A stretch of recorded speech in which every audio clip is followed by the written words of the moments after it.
अब आया असली स्वाद। अब आया स्वाद। जब स्वाद के पड़े हो लाले तो MDH का चंकी चाट मसाला डालें। MDH का चंकी चाट मसाला। MDH।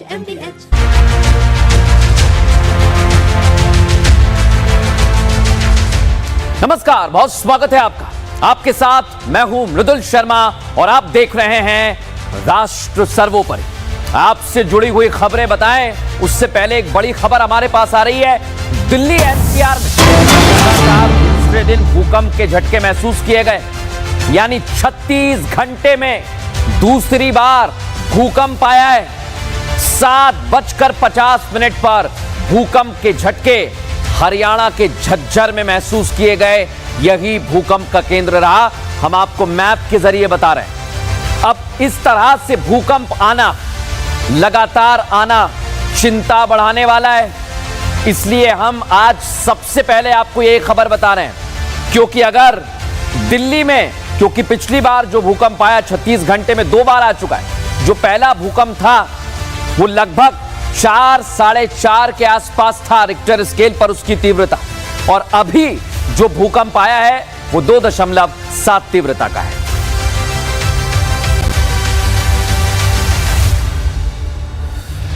अब आज राष्ट्र सर्वोपरि में सबसे पहले एक ऐसी समस्या की बात करने वाला हूं जिससे आप सभी दो चार हो रहे हैं। समस्या पता है क्या है? समस्या है आपके स्वास्थ्य की। आप अपने शरीर को स्वस्थ रखने के लिए बहुत मेहनत करते हैं। हर व्यक्ति मेहनत करता है। कोई व्यायाम कर रहा है, कोई एक्सरसाइज कर रहा है, कोई खाने पर कंट्रोल कर रहा है, अच्छी खासी मेहनत कर रहा है। और मैं तो कहता हूं यह बहुत अच्छी बात है, आपको करनी भी चाहिए। क्योंकि अगर आप बीमार पड़ गए तो फिर आप एक चक्रव्यूह में फंस जाएंगे और उससे निकलना इतना आसान नहीं है। और ज्यादा वक्त अगर फंसे रहे तो फिर आपका भगवान मालिक है। अगर आपको मेरी बात पर विश्वास नहीं है तो अपने नजदीकी स्वास्थ्य केंद्र में चले जाइए। वहां की हालत आपको सब कुछ बता देगी। हो यह भी सकता है कि कुछ जगह पर स्थितियां ठीक हो, लेकिन एक और बड़ी जानकारी हमारे पास है।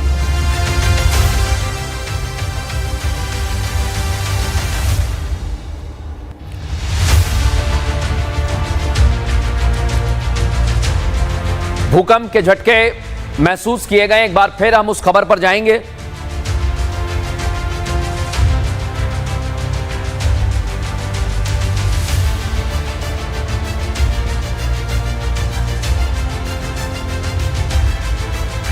इसकी तीव्रता रिक्टर स्केल पर 2.7 मापी गई है।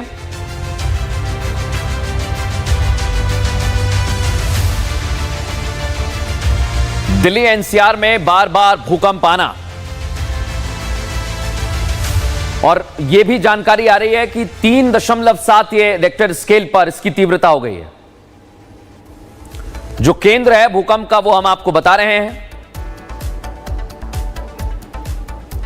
हरियाणा का झज्जर इलाका है जो भूकंप का केंद्र रहा है। अरे मैं नहीं कर रहा।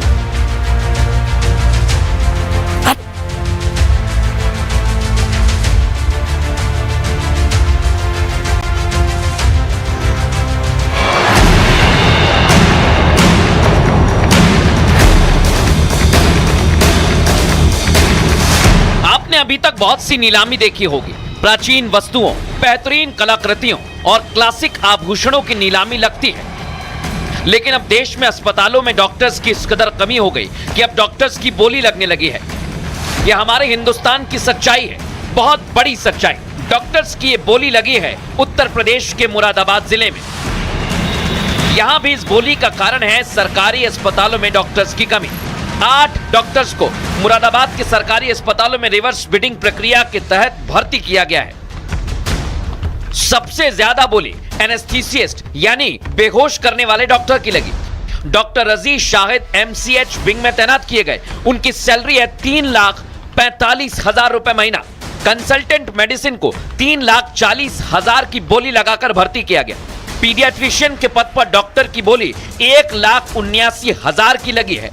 इस बोली में ऑर्थोपेडिक सर्जन भी शामिल हैं। जिन्हें 2,10,000 की बोली में भर्ती किया गया है, वहीं गायनेकोलॉजिस्ट को 70,000 की बोली लगा के भर्ती किया है। राष्ट्रीय स्वास्थ्य मिशन के अंतर्गत रिवर्स बिडिंग प्रोसेस के थ्रू ये 2 लखनऊ से हमारे पास यहाँ पे 8 चिकित्सकों की तैनाती कर यहाँ भेजा गया है, जो कि डिफरेंट बिड्स के रूप में ये नामित किए गए हैं। जनरल सर्जन, ऑर्थोपेडिक, एनेस्थेटिस्ट और पीडियाट्रिशियन एंड ऑप्थेल्मोलॉजिस्ट, और साथ ही में 8 लोग यहाँ टोटल आए थे। उन 8 में से हमारे पास जो है 6 लोगों ने ज्वाइन कर लिया। मोटे मोटे वेतन पर डॉक्टर्स को भर्ती किया जा रहा है, क्योंकि अस्पताल इस कदर डॉक्टर्स की कमी झेल रहे हैं कि लोगों को इलाज नहीं मिल पा रहा। लोगों को सर्जरी के लिए लंबी वेटिंग मिलती है। जान जाए तो जाए, सिस्टम का क्या? कौन सा कोई वीआईपी जान गंवा देगा? आम आदमी ही तो है। ये हमारे देश में सिस्टम के स्वास्थ्य विभाग में बहुत बड़ी कमी है, जिससे हमें आगे निकलना होगा, देश को आगे बढ़ना होगा। तो इन कमियों को दूर करना बहुत जरूरी है। वर्ल्ड हेल्थ ऑर्गेनाइजेशन यानी WHO के मुताबिक 1000 लोगों पर एक डॉक्टर की तैनाती होनी चाहिए, लेकिन भारत में फिलहाल WHO के मानकों के हिसाब से डॉक्टर की तैनाती नहीं है। भारत में 10,000 लोगों पर 7 डॉक्टर की तैनाती है। ये हालात तो तब हैं जब देश में नए मेडिकल कॉलेज तेजी से खुल रहे हैं। हर साल लाखों लाख डॉक्टर देश को मिल रहे हैं, फिर भी सरकारी अस्पतालों में डॉक्टर्स की कमी है, गांव में डॉक्टर्स की कमी है, डॉक्टर्स की बोली लगने लगी है, डॉक्टर महंगे महंगे दामों पर बिकने लगे हैं। हर साल 1 लाख डॉक्टर्स पढ़कर औसतन बाहर आते हैं। पिछले साल 2024 में देश के अंदर लगभग 14 लाख MBBS डॉक्टर्स थे, लेकिन इसके बावजूद भी भारत को 2030 तक 20 लाख से ज्यादा नए डॉक्टर्स की जरूरत है। लेकिन यह कमी बोली लगाकर कब तक और कैसे पूरी होगी? कब तक रिवर्स बिडिंग के टेंडर प्रक्रिया चलेगी? कब तक सबसे कम पेमेंट वाले डॉक्टर्स को ऐसे ही रिवर्स बिडिंग के जरिए चुना जाएगा? यह कमी जल्द दूर होनी चाहिए। हमारे देश का स्वास्थ्य विभाग ही डॉक्टर्स की कमी के कारण बीमार पड़ा हुआ है। पहले इसका इलाज होना जरूरी है, क्योंकि अगर स्वास्थ्य विभाग ही बीमार होगा तो बीमार लोगों को कौन स्वस्थ करेगा?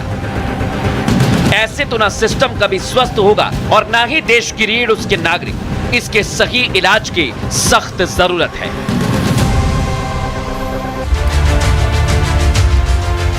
तो देखा आपने, ये समस्या है। लेकिन अब उत्तर प्रदेश के लोगों से बात करेंगे, क्योंकि आज आपसे जुड़ी हुई एक और समस्या हमारे पास आई, और मैं ये कहूंगा कि आपके इलाके में भी कुछ ऐसा ही हाल होगा जो आज मैं समस्या की बात कर रहा हूं। वो है बिजली की। गर्मी से लेकर बारिश तक एक समस्या, बिजली। गर्मी के समय में ना जाने बिजली विभाग को क्या हो जाता है, कुछ मिनट कुछ घंटे गुजरे नहीं कि बत्ती गुल। आपकी आंख दिन में लगे या रात में, वो कुछ सुकून से नहीं लग पाएगी, क्योंकि जहां आपकी आंख लगी वहां बत्ती गुल। बच्चे पढ़ाई का सोचें तो बत्ती गुल। आप ऑफिस का काम करने के लिए इंपॉर्टेंट मेल आया है आपका, आप लैपटॉप ऑन करके जैसे ही खोलते हैं, रिप्लाई के लिए एंटर दबाएंगे, उससे पहले बत्ती गुल। बारिश में तो 4 बूंदें गिरी कि नहीं, बत्ती गुल। और यही हर मौसम में हो रहा है। हल्का सा बारिश का मौसम हो जाए तो भी बिजली जाने में देर नहीं लगती। मैं सवाल कर रहा हूं कि समस्या क्या है बिजली विभाग, लेकिन जो भी समस्या है वो विकट समस्या है, बड़ी समस्या है, जो ठीक नहीं हो पा रही। और सबसे बड़ी बात तो यह कि आप बिजली कटने के बाद, अगर कई शहरों की मैं बात करूं उत्तर प्रदेश की, जहां पर हालात ठीक नहीं है, हो सकता है कुछ एक जगह बेहतर होंगे, लेकिन आप मुझे बताइए, मैं लिख कर दे सकता हूं कि आप अपने क्षेत्र में बिजली की समस्या से परेशान हैं। इतना ही नहीं, अगर बिजली चली जाए और आपको शिकायत करना हो या फिर पता करना हो कि समस्या क्या है, तो आप पता नहीं कर पाएंगे, क्योंकि ना फोन लगता है, ना कोई बात करता है, ना आप किसी से बात कर पाएंगे। आप सिर्फ इंतजार करेंगे। लेकिन मैं कहता हूं, क्यों करें हम लोग इंतजार?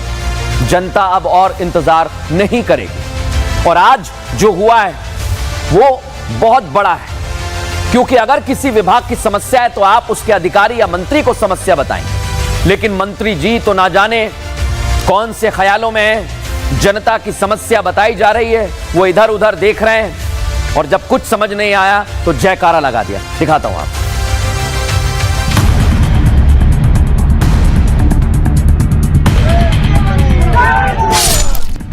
सर्वोपरि में एक सवाल आपसे, सवाल ये कि बिजली कटौती के नाम पर सबसे पहला नाम बताइए किस राज्य का आता है। सबकी जुबान पर एक राज्य का नाम आ रहा है, वो है उत्तर प्रदेश। बिजली कटौती की बात हुई नहीं कि उत्तर प्रदेश का नाम जुबान पर आ गया।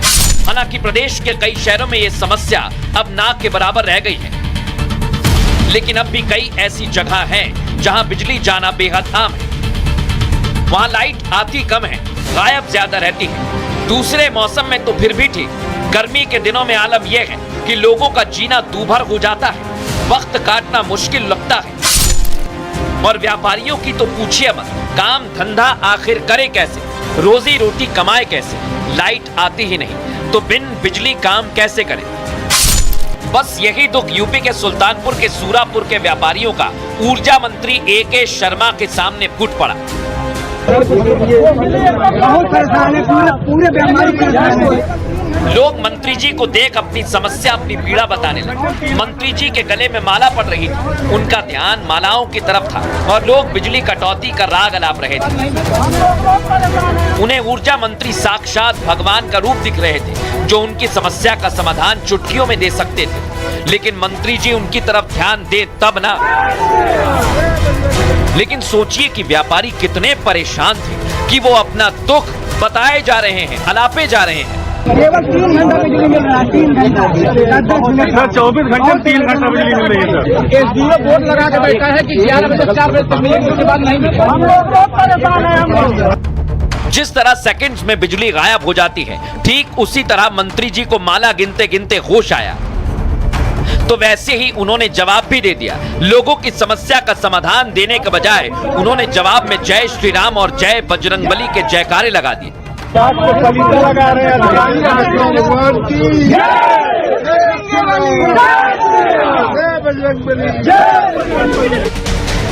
मंत्री जी समझ गए थे कि समस्या बड़ी है, उस पर बोले तो आखिर बोले क्या, क्योंकि ऐसे तो चल नहीं सकता। वो पूरी तरह फंस चुके थे। मंत्री जी को समझ नहीं आया कि बोले तो आखिर बोले क्या, कुछ बताएं तो वो भी क्या, किधर भागें किधर जाएं, ऐसे हालात उनके सामने बन गए थे। जिन्हें लोग भगवान के रूप में देख रहे थे, उन्हें भगवान ही याद आ गए। और इसलिए जब कुछ नहीं सूझा, कुछ नहीं समझा, तो मिठाई के डिब्बे को सिर पर लगाया और जोर से जयकारा भी लगा दिया। लगा रहे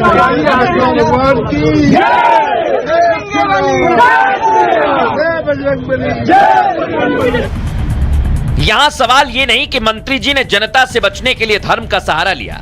असली सवाल ये कि उत्तर प्रदेश में बिजली विभाग की इस दुर्गति का असली कारण क्या मंत्री जी हैं। अरविंद शर्मा प्रधानमंत्री मोदी के बहुत करीबी IAS अफसर भी रहे हैं। उन्हें विधान परिषद में भेजकर सीधे एक पावरफुल मिनिस्ट्री भी दी गई, लेकिन उन्होंने अपनी जिम्मेदारी को कितना संभाला, ये तो साफ दिख रहा है। जनता बिजली संकट से त्रस्त है, व्यापार ठप है, लेकिन मंत्री जी अपनी दुनिया में मस्त हैं। और अगर मंत्री को इस तरह ही रहना है तो ऊर्जा मंत्री की जरूरत ही क्या। गाड़ी भगवान भरोसे ही चलती रहेगी। मंत्री जी ने जब शपथ ली थी तो वादा किया था कि राष्ट्र सर्वोपरि रहेगा, लेकिन इसमें वो खरे नहीं उतरे।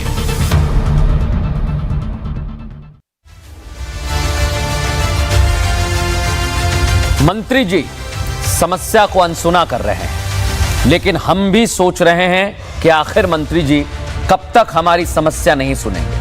अगर नहीं सुनेंगे तो हम रोज सुनाएंगे, एक न एक दिन उन्हें सुनना पड़ेगा और आपकी समस्या का समाधान करना पड़ेगा। बहरहाल खबर में आगे बढ़ेंगे और आज एक ऐसी खबर सामने आई जिसने हमें सोचने पर मजबूर कर दिया कि क्या ऐसा भी हो सकता है। आपके क्षेत्र में अगर आपको कोई दिक्कत आती है तो सबसे पहले आपके दिमाग में किसका नाम आता है? वो है पुलिस। कोई दिक्कत होगी तो पुलिस के पास चले जाएंगे, आसपास कोई मोहल्ले में झगड़ा हो गया तो पुलिस के पास जाएंगे, घर पर कहीं कोई दिक्कत आई तो पुलिस के पास जाएंगे। हम सभी खाकी का सम्मान करते हैं, लेकिन कुछ लोग पुलिस की वर्दी में इस सम्मान को खराब कर रहे हैं। कुछ लोग खाकी वर्दी में सम्मान पाने के लायक नहीं हैं। ये लोग जनता की सेवा के लिए होते हैं। कई बार मैंने भी दिखाई ये तस्वीर, और जो पुलिस वाले अच्छा काम करते हैं उनकी तस्वीर हम दिखाते हैं। लेकिन जब बात राष्ट्र सर्वोपरि की है तो उन पुलिस वालों की भी तस्वीर दिखाना चाहिए, और आज दिखा रहा हूं, जो जनता का सम्मान नहीं कर रहे, जो जनता की सेवा नहीं कर रहे, ये पुलिस की वर्दी का सम्मान नहीं कर पा रहे हैं। आपको पता है, पुलिस का काम होता है आप लोगों की रक्षा करना, लेकिन सोचिए जरा, ये पुलिस वाले रक्षा करने की बजाय लोगों की जान ले रहे हैं। सोचिए जरा आप, और ये मैं नहीं कह रहा हूं, ये तो खुद जिसकी जान गई है उसके परिवार वाले कह रहे हैं कि पुलिस वालों ने हमारे लड़के को मार दिया। ये बात यहां खत्म नहीं होती है, ये जांच का विषय है। परिवार वालों ने आरोप लगाया, लेकिन पुलिस एक और वजह से सवालों के घेरे में आ गई, और उसकी तो तस्वीर भी है मेरे पास, दिखाऊंगा आपको, आगे जरूर देखना। क्योंकि पुलिस जब अपनी शक्ति यानी पावर का इस्तेमाल कर रही, तब उस परिवार की कुछ महिलाएं, युवती बचाने के लिए आई, लेकिन पुलिस वालों ने उनके साथ बदतमीजी की है। इसलिए कह रहा हूं, ये कैसी खाकी है जो लोगों की जान ले रही है।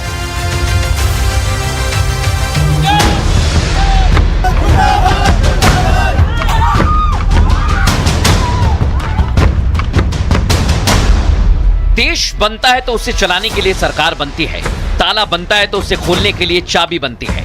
अपराधी अपराध करता है तो पुलिस कानून व्यवस्था बिगाड़ने वाले को पकड़ती है, लेकिन तब क्या हो जब पुलिस ही कानून व्यवस्था की धज्जियां उड़ाती है।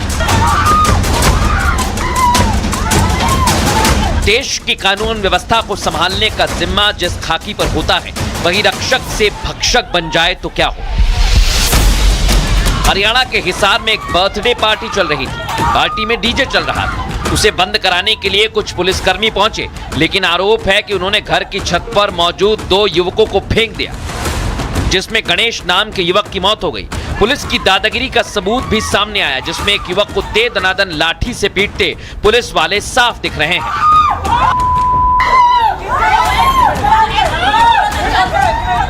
इन तस्वीरों को भी देखिए। इस युवक की बहन अपने भाई को पुलिस से बचाने के लिए बीच में आई तो ये पुलिसकर्मी उसे धक्का मारते हैं, उसके साथ धक्का मुक्की करते हैं, उसके साथ खींचतान करते हैं। यहाँ ये पुलिसकर्मी महिला सम्मान को भी दरकिनार कर रहे हैं।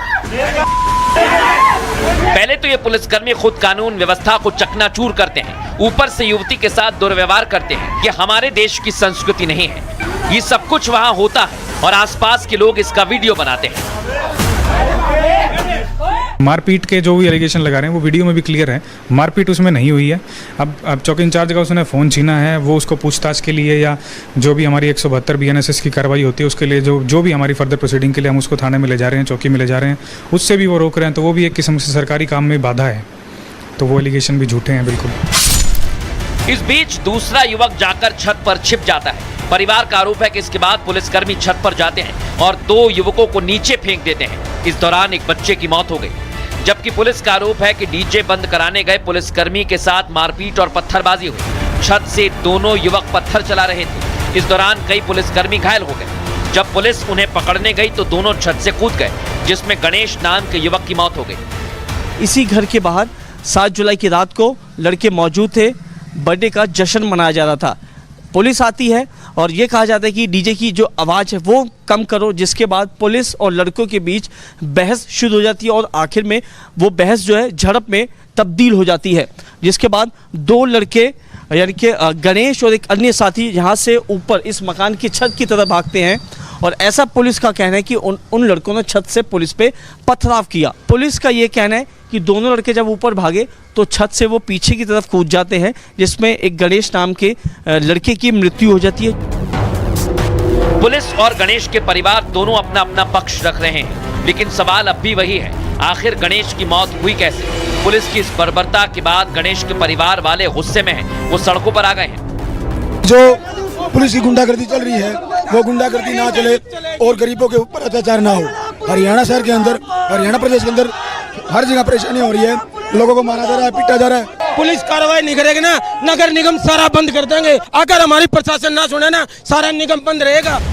हिसार में जो कुछ हुआ वो सबको परेशान करने वाला है, क्योंकि ये देश का सवाल है जो खाकी लोगों की सुरक्षा के लिए बनाई गई है। अगर वही सवालों के घेरे में आ जाए और आरोप लगे जान लेने के, तो ये कैसे हो सकता है? इस तरह से तो देश ही पीछे चला जाएगा। इस घटना से हमें सबक लेना चाहिए, क्योंकि हमारे लिए सबका कर्तव्य सर्वोपरि है।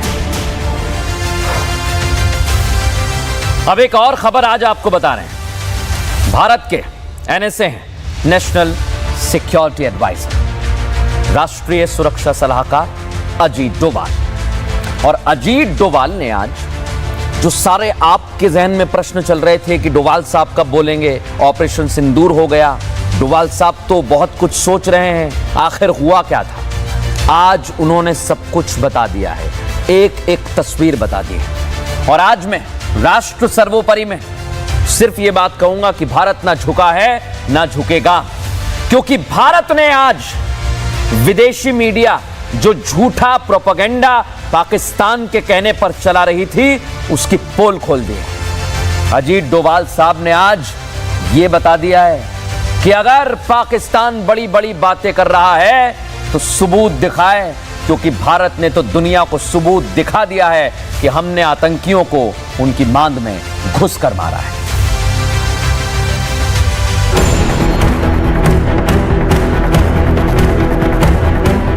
एक तरफ पाकिस्तान का मुल्ला मुनीर अजीत डोभाल के नाम से थर थर कांप रहा है। मुल्ला मुनीर को भारत के नेशनल सिक्योरिटी एडवाइजर से डर लग rहा है। उसे इस बात का खौफ सता रहा है कि कहीं पाकिस्तान में एक बड़ा गृह युद्ध ना छिड़ जाए। तो वहीं दूसरी तरफ भारत के राष्ट्रीय सुरक्षा सलाहकार अजीत डोभाल ने एक बार फिर असीम मुनीर के जख्मों पर नमक रगड़ दिया है।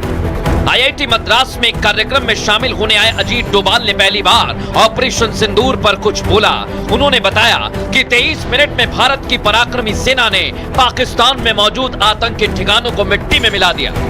अजीत डोभाल ने बताया कि भारत ने सटीक निशाना लगाया और पलक झपकते ही 9 आतंकी अड्डे जमींदोज कर दिए। We decided to have 9 terrorist targets in the crisscross of Pakistan.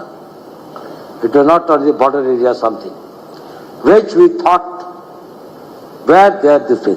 We missed none. We hit nowhere else except that.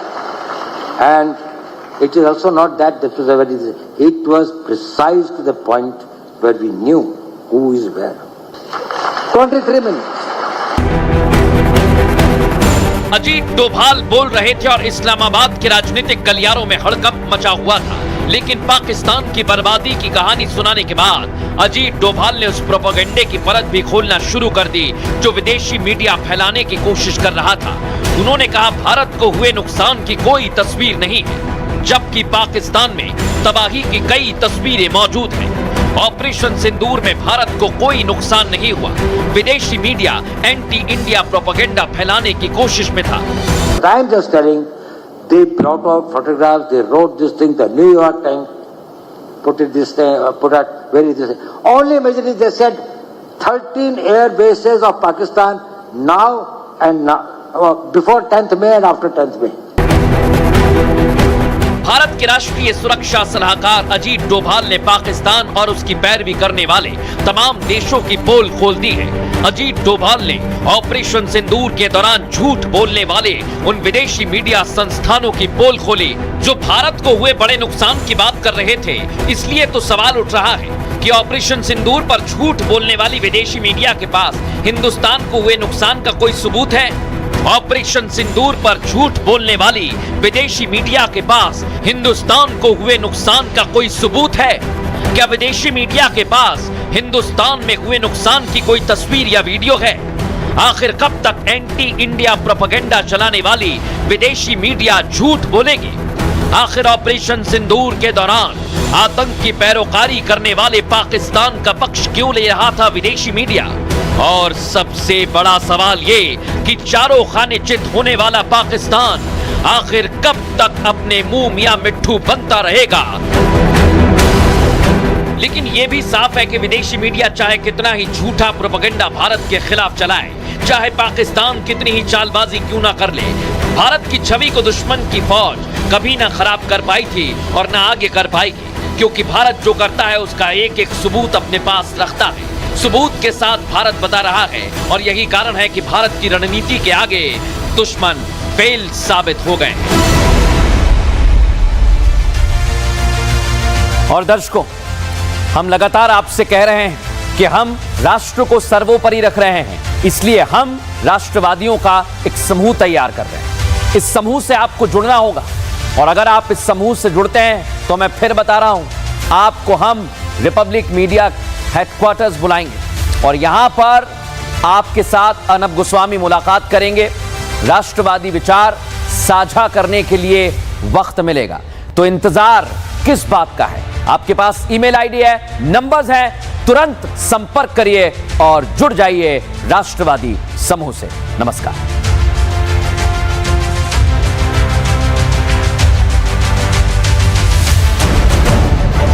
मैं राष्ट्र सर्वोपरि की बात करूंगा। मेरे अब छोलिया हो या लोबिया, सफेद चने या काले चने, सब कुछ मजेदार बने।